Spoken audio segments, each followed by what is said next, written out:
alaikum everybody, and welcome back to my channel. Today we will be making a bridal niqab.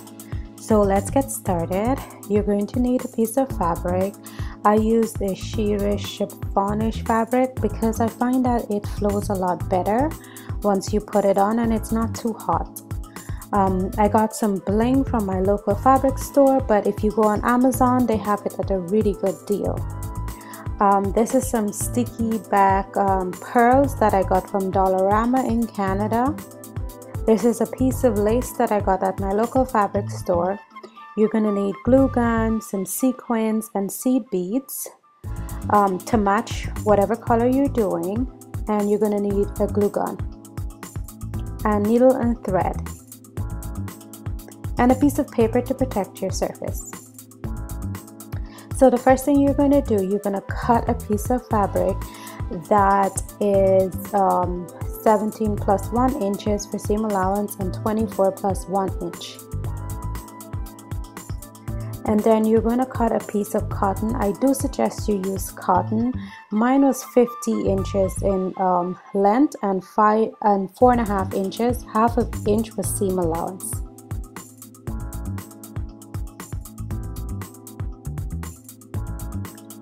I had to join mine, but if you have a big piece you don't have to do this step.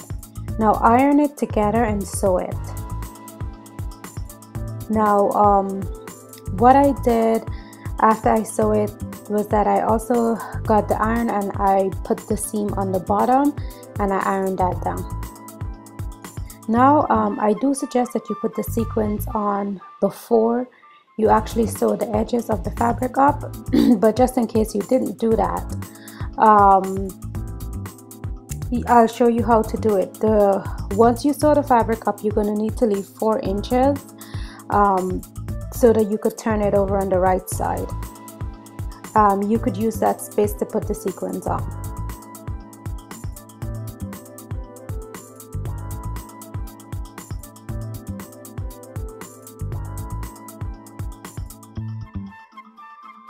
And basically what I did was that I used a sequin and I anchored that sequin with a seed bead.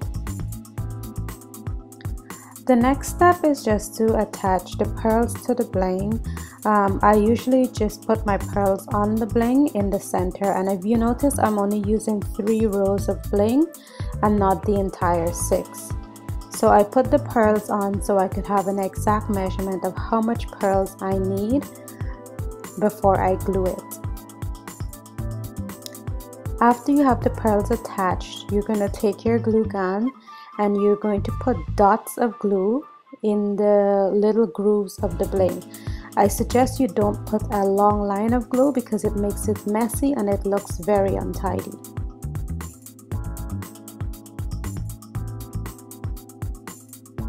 My bling was 19 inches long.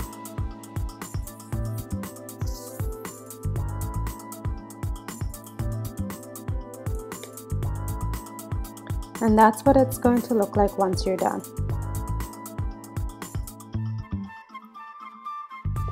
Okay, now what you're going to do is measure the center of your band and align that to the center of your bling and put the bling on it. Again, I used the dot method because I didn't want the glue seeping through the bling.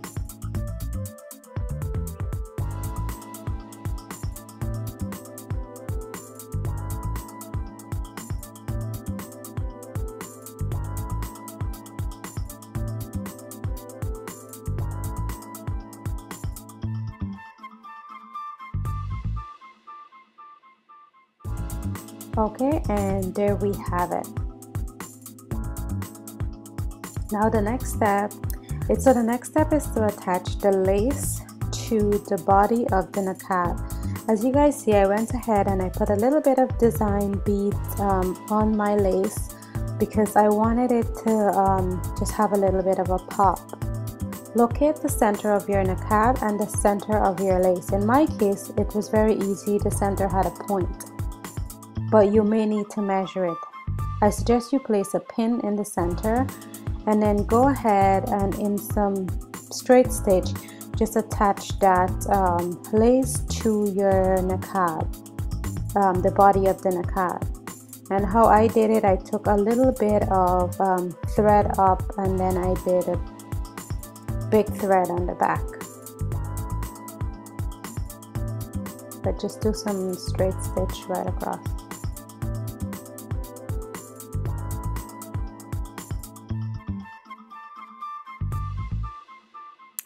Once you're done, that's what it's going to look like.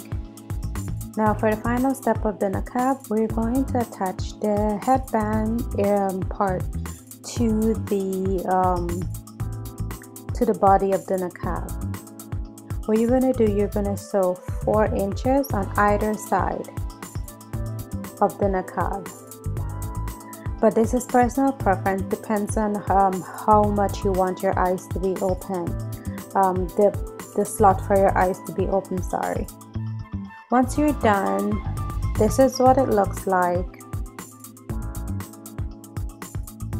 This is the niqab and there's the opening. Assalamu alaikum everybody, and there's some pictures coming.